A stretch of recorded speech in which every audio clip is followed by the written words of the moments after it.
अगर आप चाहते हैं जवाहरलाल रसीला एंटरटेनमेंट का ऑडियो वीडियो सबसे पहले आप तक पहुंचे तो हमारे चैनल को सब्सक्राइब करें और साथ ही साथ बेल आइकन के बटन को जरूर दबाएं। Presented by Rasila music.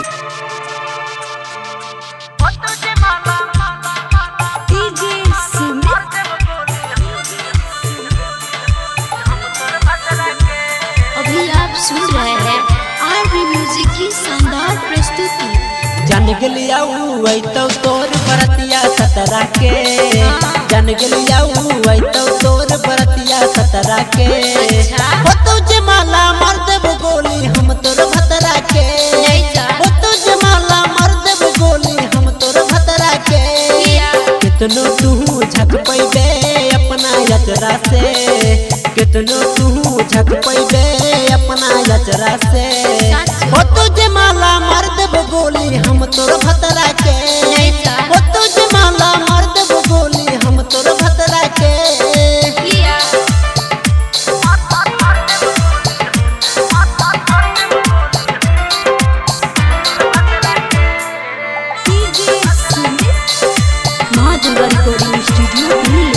हमरा से जहान कहवान हो कसूर गे, राहुल जे चाह है हमरा से दूर गे।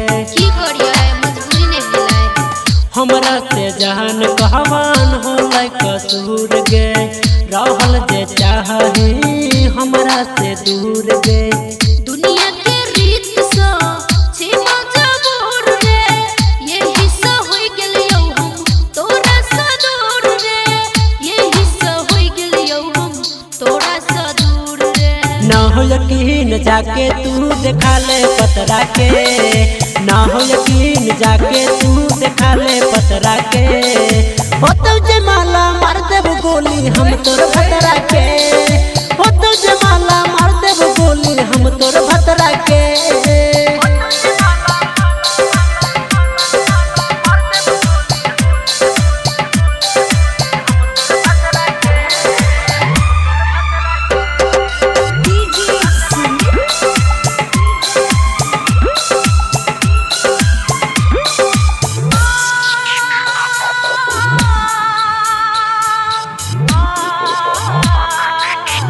Recording studio Delhi. हमरा सिवा कोई तोरा जे छूतोगे, खाही अब कसम की हमरे हाथ मुतोगे। एहन कोनो बात नहीं छे जान।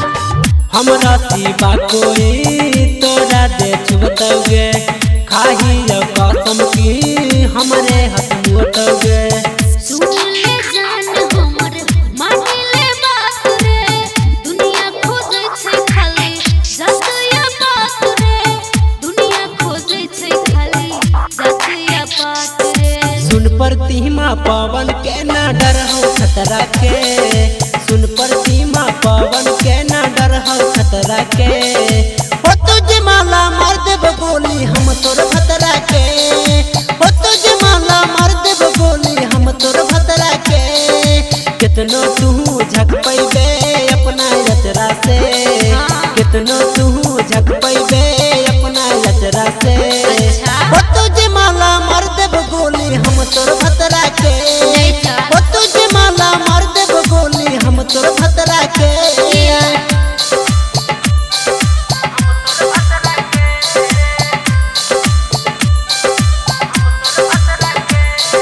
Presented by Rasila music.